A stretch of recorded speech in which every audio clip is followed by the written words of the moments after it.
Hai, masih bersama saya, Mr. Z, bicara.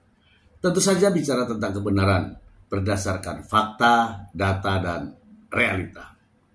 Teman-teman, informasi yang dari hasil persidangan kemarin bahwa jaksa penuntut umum menuntut Nikita Mirzani 11 tahun penjara, denda 2 miliar rupiah, dan subsidiar 6 bulan kurungan.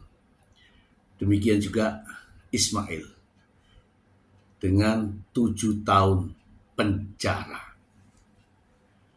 Lalu, bagaimana reaksi dari Nikita Mirzani setelah jaksa penuntut umum menuntut dengan tuntutan 11 tahun penjara? Saya akan membacakan untuk Anda terlebih dahulu untuk menghindari fitnah, dan selanjutnya kita akan ulas langsung saja dari sumbernya. Dari Detik Pop, reaksi Nikita Mirzani dituntut 11 tahun bui dan denda 2 miliar kasus pemerasan TPPU. Artis Nikita Mirzani dituntut 11 tahun penjara dan denda 2 miliar rupiah atas kasus pemerasan dan tindak pidana pencucian uang yang dilaporkan Reza Gladys. Alih-alih tegang, Nikita Mirzani justru menunjukkan reaksi santai.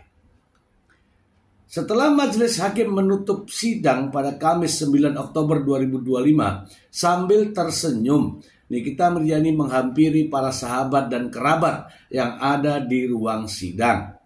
Dia bahkan sempat berjoget dengan mengangkat kedua telunjuknya menyerupai angka 11. Nikita Mirzani juga tertawa dan melambaikan tangan ke awak media. Dia mengaku gak masalah dengan tuntutan jaksa penuntut umum. 11 tahun gak masalah. Namanya tuntutan dari jaksa. Jaksa berhak nuntut, suka-suka dia, ucap Nikita Mirzani di Pengadilan Negeri Jakarta Selatan. Yang penting sudah selesai nih, jaksa gak ada nuntut lagi, ya kan? Nanti tinggal bagian saya. Pada sidang minggu depan, Nikita Mirzani dan tim kuasa hukum akan mempersiapkan nota pembelaan. Dia akan menjawab semua dalil tuntutan jaksa penuntut umum. Pledoi minggu depan lagi bikin cicil sedikit-sedikit. Kan replikasinya minggu depan. Nanti pulang langsung bikin pledoi lagi, ujarnya. Nikita Mirzani juga menjawab tentang alasan dirinya masih bisa tersenyum mendengar tuntutan JPU. Ketawa karena ngarangnya banyak banget. Tadi itu nanyain harta-harta. JPU juga harus dicek hartanya tuh. Karena ada beberapa JPU di kasus gue yang tidak mendaftarkan hartanya ke LHKPN. Tolong diusut hartanya. Itu makanya saya tadi mau tanya sama Yang Mulia, apakah boleh bikin tuntutan itu ngarang-ngarang? Karena tuntutan kan harusnya sesuai sama BAP dan dakwaan dan sesuai fakta persidangan, tapi ditambahin gitu kan. Nikita Mirzani mengatakan gak akan tinggal diam. Dia akan mengambil langkah hukum untuk menuntut balik atas nama semua kerugiannya. Oh, pastilah, pasti. Yang harus optimis bebas karena kan memang gak ngakuin, tegas Nikita Mirzani. Oke, kita bahas teman-teman, kita bahas. Iya, kalau artinya semua menjadi mungkin, tapi kemungkinan itu harus kan harus ada indikatornya. Apa indikatornya? Bahkan ketika seseorang itu ditetapkan jadi tersangka juga kan harus ada indikatornya tuh. Indikator. Makanya kalau saya sih begini. Sekarang ini sih kalau kita bicara pasal 27B itu kayaknya nggak mungkin. Artinya menurut saya ya ini presumption lagi nih. kita bikin semacam anotasi ya, semacam anotasi. Artinya ini kesimpulan di luar daripada apa yang, karena kita diskusi, jadi kita harus sampai pada satu kesimpulan kan, kalaupun itu dia bersifat sementara lah kesimpulan itu. Kalau dia putus bebas itu nggak mungkin. Menurut saya sih, itu sih tidak mungkin lah itu terjadi. Karena pasal yang pemerasan itu sendiri kan didakwakan secara alternatif tuh. Nah, dan tuntutannya itu tadi saya lihat 27B dan pasal 3 Undang-Undang TPPU. Nah, itu pertama. Yang kedua, hanya mungkin begini. Kalau menurut saya sih kedua pasal itu sebenarnya sudah terpenuhi lah dua-duanya, full toit lah menurut saya sudah terbukti ya, karena memang tidak ada satu alat bukti pun yang bisa untuk membantah kedua pasal tersebut, dakwaan terhadap dua pasal tersebut sejauh ini. Jadi kalau ditanya dia kira-kira dia bebas enggak, karena perbuatannya terbukti. Mungkin salah satunya itu kan kalau kita pasal 191 KUHP itu kan ada 3 tuh. Putusan bebas, putusan lepas, atau putusan bukan. Dipidana. Nah, itu tapi kalau misalkan dia putusan bebas enggak, karena perbuatannya itu kan semua udah terbukti itu. Paling enggak dia putusannya putusan lepas, tapi putusan lepas juga susah ya. Susah. Karena 27B itu kayaknya udah nggak mungkin dihindari itu kan. Saya mungkin agak sedikit mempertimbangkan kaitannya dengan pasal 3 Undang-Undang Nomor 8 Tahun 2010 itu. Perbuatannya terbukti. Tapi mungkin hakim akan sedikit, saya nggak tahu nih. Kaitannya dengan menstreanya. Cuman menstrea dalam menstrea pada pasal 3 itu kan itu dirumuskan juga secara alternatif, diketahui dan atau patut diduga. Patut diduganya ini susah lolos nih orang nih. Ya kan? Bahwa harta yang digunakan, harta yang diperoleh itu, harta tersebut diperoleh, diketahui atau patut diduga diperoleh dari hasil kejahatan. Kalau patut diduga ini kan sebenarnya ini unsur yang sebenarnya sangat susah untuk dihindari pada TPPU tersebut. Maka kalau saya sih begini ya, kalau dibilang bebas sih enggak lah. Dibilang bebas ya. Mungkin kita diskusinya itu lebih kepada kira-kira berapa nih putusan hakim nih, penjatuhan pidananya nih. Saya kira itu. Tapi kalau diputus bebas kayaknya enggak. Itu sih. Oke. Pak, saya setuju dengan pendapat Prof. Emran ya. Ya, rasanya nggak mungkin kalau sudah ada bukti-bukti yang kuat. Seperti sudah kita dengarkan ya teman-teman ya, itu adalah analisa dari ahli hukum ya, seorang praktisi hukum ya, seorang profesor ya, mengatakan bahwa tuntutan itu berat sekali. Tapi kalau memang yang dituntut itu santai, berarti itu ada sesuatu ya, ada sesuatu. Apakah stabil atau tidak stabil gitu. Oke teman-teman, terkait dengan tuntutan jaksa pada sidang tersebut, logikanya begini, tidak mungkinlah jaksa akan menuntut seseorang jika tidak bersalah. Jika jaksa tidak memiliki bukti, jika jaksa tidak memiliki keyakinan. Dan inilah faktanya, bahwa jaksa penuntut umum setelah menguraikan begitu panjang tentang kronologis dan menyajikan bukti-bukti, akhirnya jaksa berkesimpulan bahwa Nikita Mirzani secara sah dan meyakinkan melakukan kejahatan yang dimaksud, sehingga jaksa penuntut umum mengajukan tuntutan kepada majelis hakim, yaitu 11 tahun penjara. Bahwa berdasarkan uraian di atas, perbuatan terdakwa Nikita Mirzani memenuhi unsur-unsur tindak pidana yang didakwakan. Pada diri dan perbuatan terdakwa Nikita Mirzani tidak ditemukan alasan pembenar ataupun pemaaf yang dapat menghapus sifat melawan hukum. serta kesalahan terdakwa sehingga terdakwa dapat diminta pertanggungjawaban pidana dan dijatuhi pidana. Bahwa berdasarkan ketentuan pertama ke-1 pasal 45 ayat 10 huruf A junto pasal 27B ayat 2 Undang-Undang Republik Indonesia nomor 11 tahun 2008 tentang informasi dan transaksi elektronik sebagaimana telah diubah terakhir dengan Undang-Undang Republik Indonesia nomor 1 tahun 2024 tentang perubahan kedua dan Undang-Undang Republik Indonesia nomor 11 tahun 2008 tentang informasi dan transaksi elektronik junto pasal 55 ayat 1 ke 1 KUHP dan kedua pasal 3 Undang-Undang Republik Indonesia nomor 8 tahun 2010 tentang pencegahan dan pemberantasan tindak pidana pencucian uang junto pasal 55 ayat 1 ke 1 Kitab Undang-Undang Hukum Pidana, maka terdakwa dapat dijatuhi pidana penjara. Bahwa oleh karena terdakwa dapat diminta pertanggungjawaban pidana dan dijatuhi pidana serta terdakwa sebelumnya tidak ada mengajukan permohonan pembebasan dari pembayaran biaya perkara, maka berdasarkan pasal 222 KUHP kepada terdakwa dibebankan pula untuk membayar biaya perkara. Bahwa sebelum kami sampai pada tuntutan pidana atas diri terdakwa, perkenankanlah kami mengemukakan hal-hal yang kami jadikan pertimbangan dalam mengajukan tuntutan pidana, yaitu keadaan yang memberatkan, perbuatan terdakwa merusak nama baik martabat orang lain, perbuatan terdakwa meresahkan masyarakat dalam skala nasional, terdakwa telah menikmati hasil kejahatan, terdakwa tidak bersikap sopan di persidangan, terdakwa berbelit-belit di persidangan, terdakwa tidak mengakui perbuatannya, terdakwa sudah pernah dihukum, terdakwa tidak menghargai jalannya persidangan. Keadaan yang meringankan, terdakwa masih memiliki tanggungan keluarga. 5. Tuntutan. Berdasarkan uraian yang dimaksud, kami penuntut umum dalam perkara ini dengan memperhatikan ketentuan undang-undang yang bersangkutan untuk dan atas nama negara menuntut supaya Majelis Hakim Pengadilan Negeri Jakarta Selatan yang memeriksa dan mengadili perkara ini memutuskan: 1.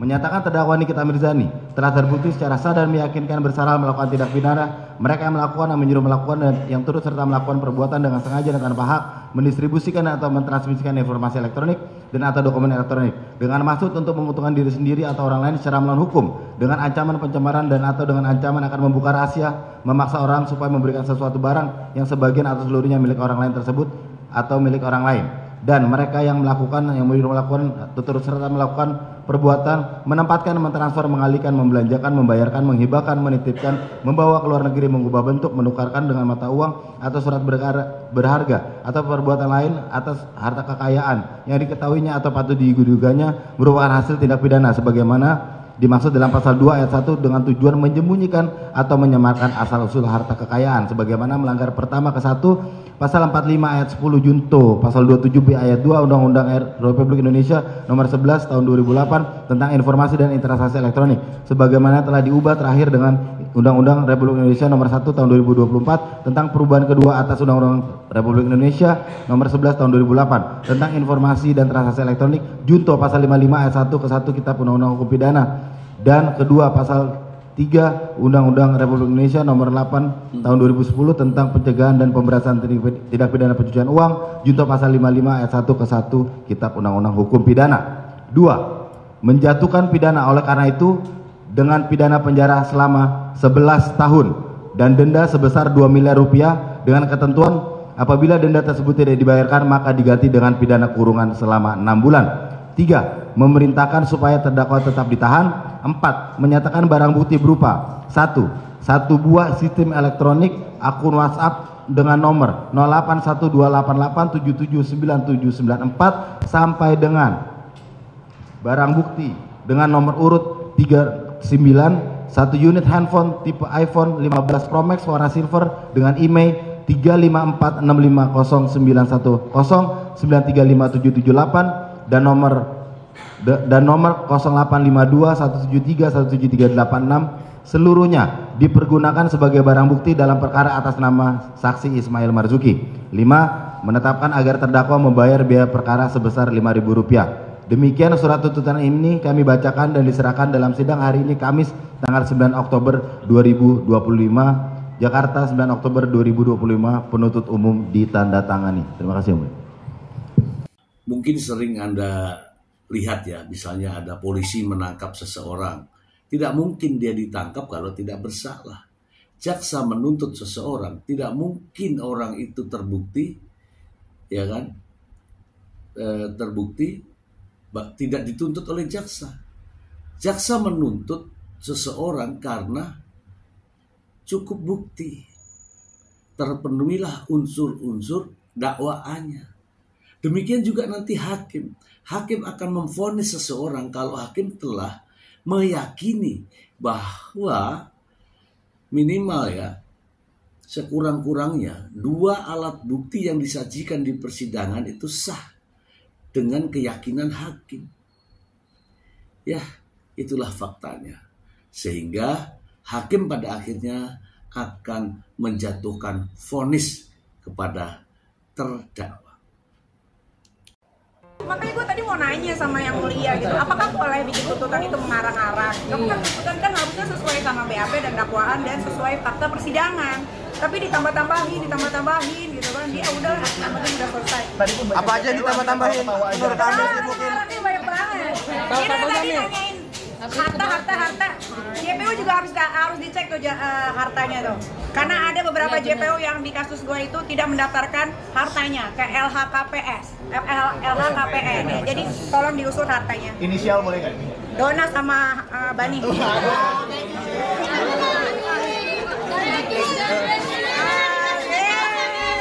Terima kasih ya. Gue tuh ngalang-ngalangin koruptor, betul. Lepas yuk.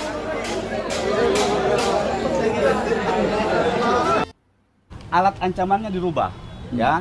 Teman-teman media mungkin lihat, jaksa berkali-kali mengatakan bahwa alat ancaman yang dipakai Nikita untuk membuka rahasia itu adalah terkait dengan bukti pembelian produk glowing booster cell yang kata jaksa itu disamarkan.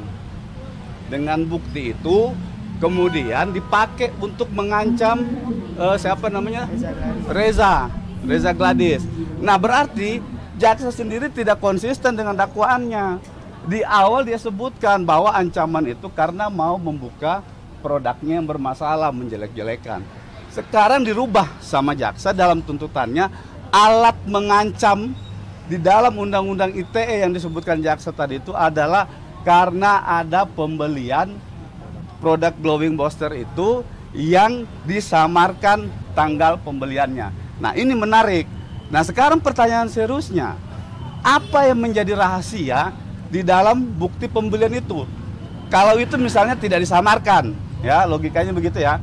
Kalau itu tidak disamarkan, maka apa rahasia yang akan terbongkar dari pembelian itu, bukti pembelian. Nah, di situ sebenarnya tidak memenuhi ancaman yang dimaksud. Nikita dianggap ya. Jadi gini, kalau Undang-Undang ITE itu deliknya itu adalah mengancam membuka rahasia atau mengancam ancaman pencemaran atau membuka rahasia. Ya. Sekarang kita pakai logika jaksa. Jaksa bilang dalam tuntutannya alat ancaman itu adalah suatu bukti pembelian. Oke? Pertanyaan seriusnya, kalau itu dibilang sebagai alat mengancam, maka pengancaman pencemarannya di mana? Ya. Itu kan ada jelas kita buktikan di persidangan juga. Kami membuktikan di persidangan pembelian itu disampaikan langsung oleh saksi Yosi. Yosi waktu itu yang bertemu sama Nikita di Sambal Setan Kemang. Saksi Yosi ini juga kemudian menyampaikan kepada Nikita, Kak Niki, saya ada barangnya, bukti pembeliannya ada. Masih ada kesempatan ya, terdakwa Nikita Mirzani untuk melakukan perlawanan hukum dengan cara melakukan pembelaan. Mari kita simak video berikut ini. Soal KPK, ya, Nikita itu kan pernah menyampaikan bahwa dia mendapat surat, ya. Nah, setelah kita lihat suratnya, surat itu adalah isinya perihal terkait dengan pemberitahuan atau informasi terkait dengan perkembangan. Pernah yang dia kan Nikita dulu sekitar bulan Juli awal-awal Agustus itu kan pernah membuat pengaduan ke KPK terkait soal adanya dugaan tindak pidana korupsi berupa suap atau gratifikasi. Nah, itu yang kemudian ditindaklanjuti oleh Nikita, ya. Ditindaklanjuti oleh KPK.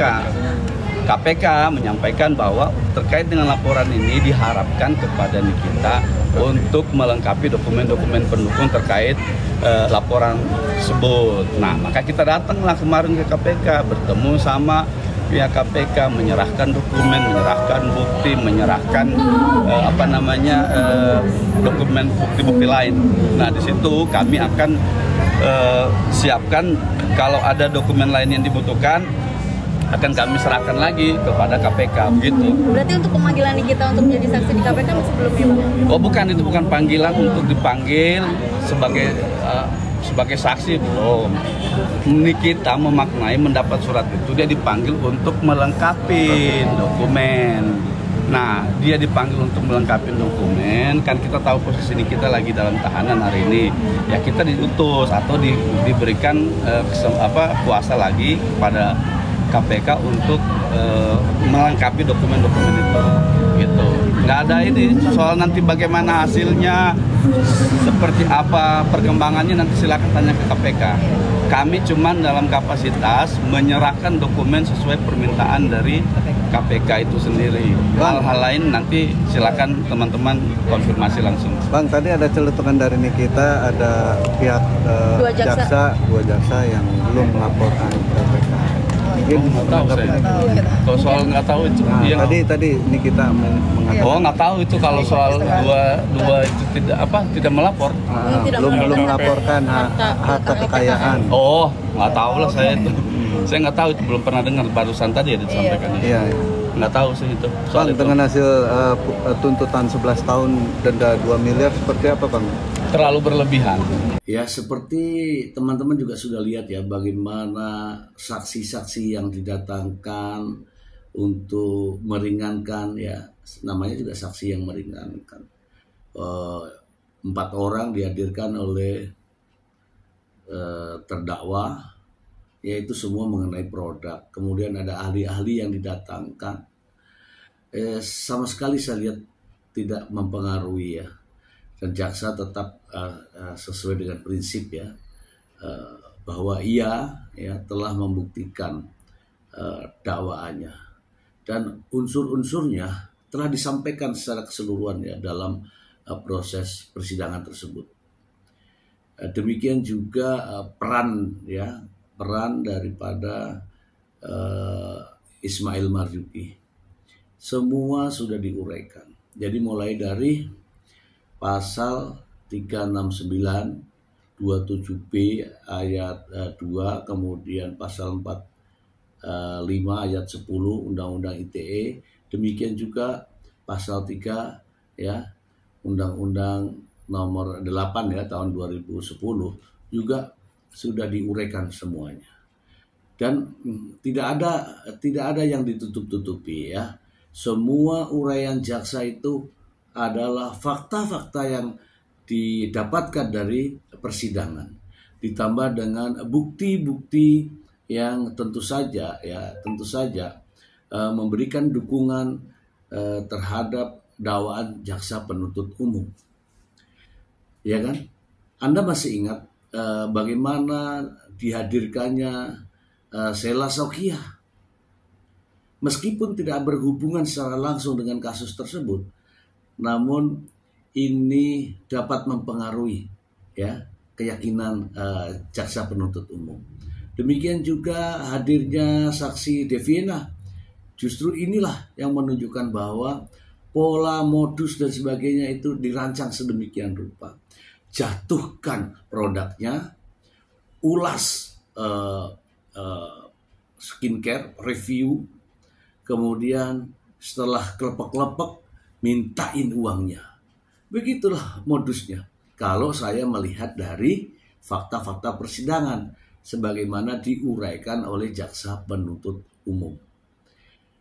Teman-teman, mari kita simak video yang dalam persidangan berikut. 2. Menjatuhkan pidana oleh karena itu dengan pidana penjara selama 7 tahun dan denda sebesar 2 miliar rupiah dengan ketentuan apabila denda tersebut tidak dibayar maka dengan pidana kurungan selama 6 bulan. Ya, saatnya memang Nikita Mirzani saat ini ya harus segera membuat pledoi pembelaan agar minggu depan bisa dibacakan ya. Karena begini, pembelaan itu hak. Namun keputusan semuanya ada di hakim. Kalau saya pribadi ya melihat sikap dan perilaku daripada terdakwa ini akan memperberat. Ya bisa saja hakim akan mengambil keputusan lebih ringan. Hakim akan mengambil keputusan sama dengan jaksa penuntut umum. Atau hakim akan memperberat putusannya. Ini bisa saja terjadi. Namun demikian ya, kita tidak boleh juga mendahului bagaimana keputusan hakim. Ini sudah sering ya dilihat dari berbagai persidangan, demikian juga adanya. Kadang diturunkan, kadang sama dengan tuntutan, kadang lebih tinggi dari tuntutan. Itu sah-sah saja ya teman-teman ya. Begitu banyak ya beredar di berbagai media bagaimana pengacara juga menyikapi terkait dengan tuntutan jaksa ini. Sebagai berikut. Alat ancamannya dirubah ya. Teman-teman media mungkin lihat jaksa berkali-kali mengatakan bahwa alat ancaman yang dipakai Nikita untuk membuka rahasia itu adalah terkait dengan bukti pembelian produk glowing booster cell yang kata jaksa itu disamarkan. Dengan bukti itu kemudian dipakai untuk mengancam Reza Gladys. Nah berarti jaksa sendiri tidak konsisten dengan dakwaannya. Di awal dia sebutkan bahwa ancaman itu karena mau membuka produknya yang bermasalah, menjelek-jelekan.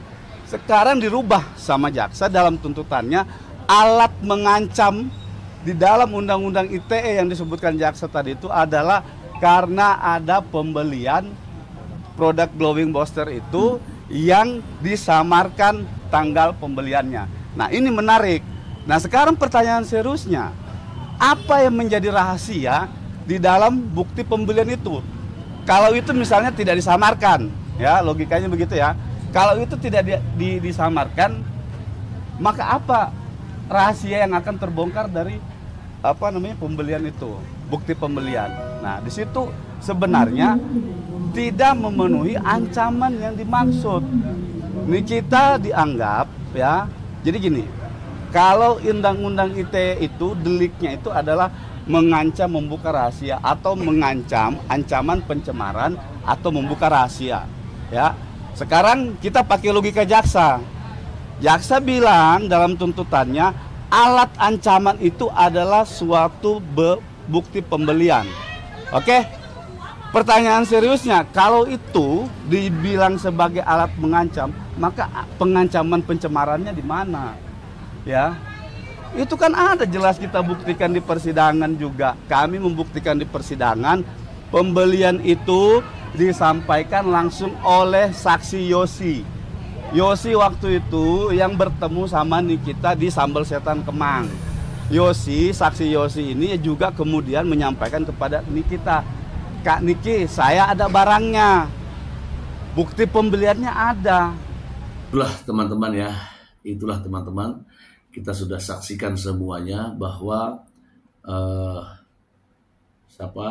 Ismail Saputra, Ismail Marzuki juga dituntut 7 tahun penjara, 2 miliar denda dan 6 bulan subsidiar kurungan.